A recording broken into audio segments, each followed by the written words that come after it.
Kalian pasti sering dengar istilah-istilah pencabulan, pelecehan seksual, kekerasan seksual, serangan seksual. Pemerkosaan sih orang sering dengar ya.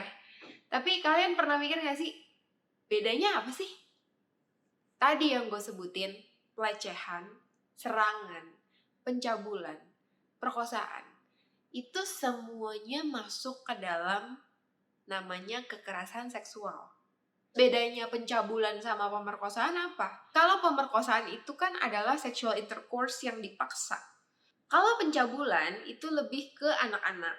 Karena anak-anak itu kan memang belum mampu untuk memberikan persetujuan secara utuh. Iyanya dia itu atau enggaknya dia itu kan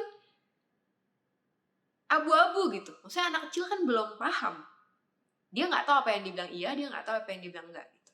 Jadi pemerkosaan lebih ke arah orang dewasa, pencabulan lebih ke arah anak-anak. Gue mau ngambil topik ini karena gue sendiri adalah salah satu korban pelecehan seksual sewaktu gue masih kecil. Sewaktu gue masih bisa dikategorikan sebagai anak-anak. Gue sebenarnya pengen memberikan wawasan aja soal kekerasan seksual. Kekerasan seksual itu sering sekali terjadi di sekitar kita. Dan bahkan itu dilakukan sama orang-orang yang kita kenal, kita percaya, bahkan orang-orang yang kita nggak sangka. Jadi untuk kalian, para new mommies yang baru menjadi ibu atau baru menikah, yang lagi mau program punya anak, atau lagi single tapi mau punya anak, gue akan memberikan wawasan dan pengetahuan ya yang nggak sampai profesional atau yang expert, tapi ini terjadi sama gue. Jadi karena gue juga orangnya sangat ingin tahu dan suka belajar, apa yang terjadi sama gue selalu korek. Apa sih? Gitu. Jadi yang pertama adalah, kekerasan seksual itu gak selalu terjadi sama perempuan. Laki-laki pun bisa mengalami hal tersebut. Kekerasan seksual juga tidak selalu dilakukan oleh laki-laki. Perempuan juga bisa melakukan kekerasan seksual.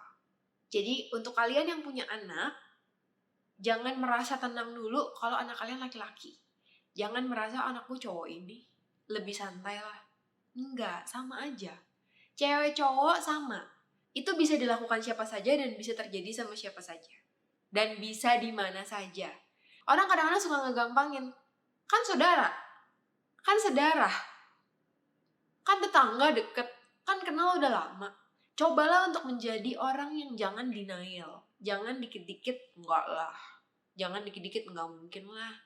Jangan dikit-dikit masa sih? Ih jelek amat pikirannya. Nah, harus kayak gitu tuh. Ntar udah kejadian baru loh. Coba untuk lebih aware sama sekitar. Kita gak pernah tahu isi orang yang sebenarnya.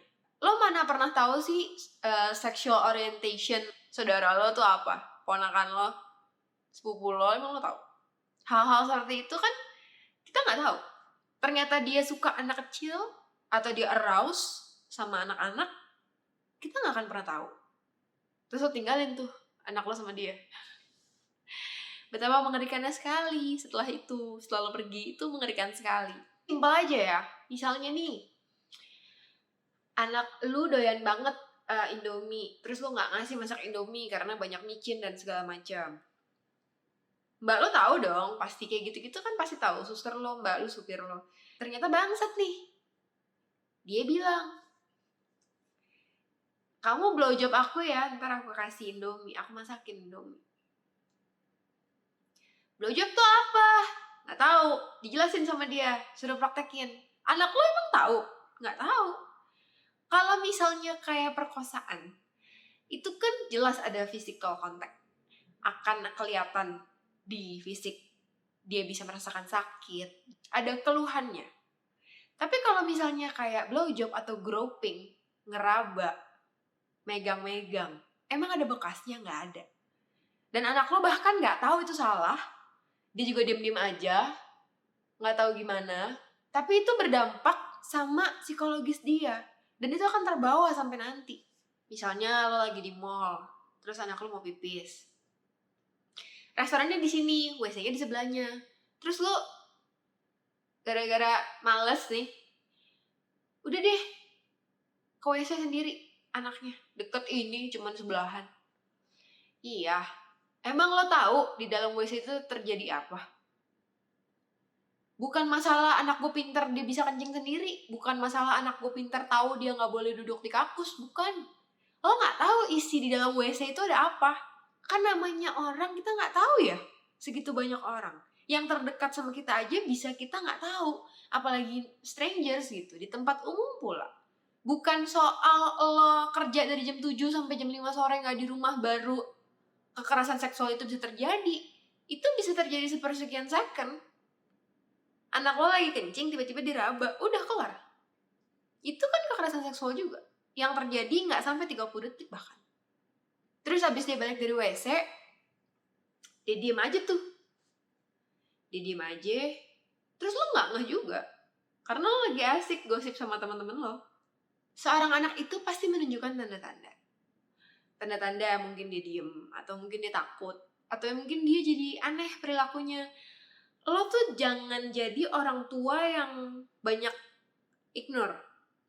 Jangan jadi orang tua yang terlalu positive thinking. Terlalu negative thinking juga gak boleh.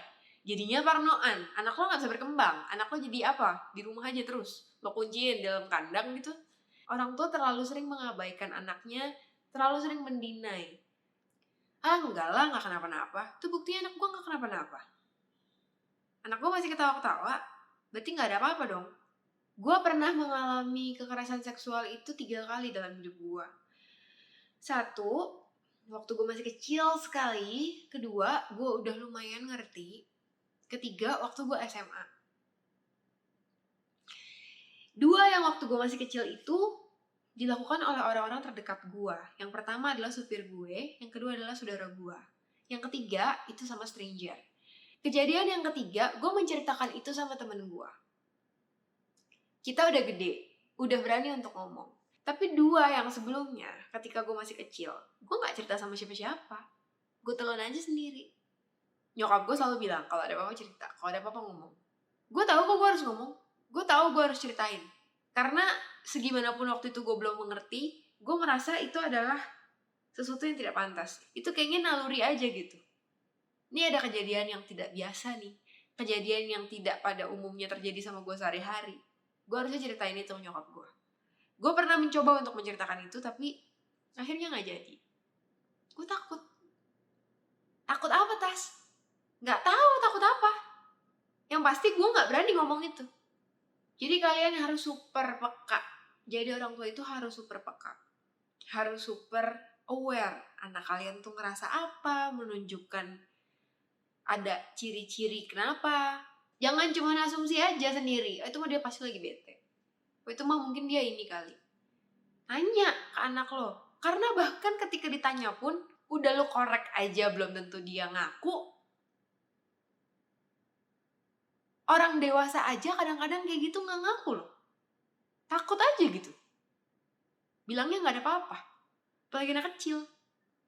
Tapi percayalah, seorang anak yang mengalami sesuatu yang cukup tidak biasa, dia pasti akan menunjukkan ciri-ciri. Dia akan menunjukkan sedikit perubahan. Entah itu apapun, tapi pasti ada. Terus jangan lupa untuk memberikan sex education ke anak kalian. Jangan apa-apa tabu. Aduh, zaman kayak gini masih tabu-tabu ya. Lo tabu-tabu, anak lo jadi goblok, block on, gak tahu apa-apa. Ada terjadi sesuatu sama dia, jadinya kayak orang-orang di generasi lalu gitu. Akan left out, akan kesepian, ngerasa sendirian, gak tahu harus ngapain. Anak itu harus diedukasi, dikasih tahu.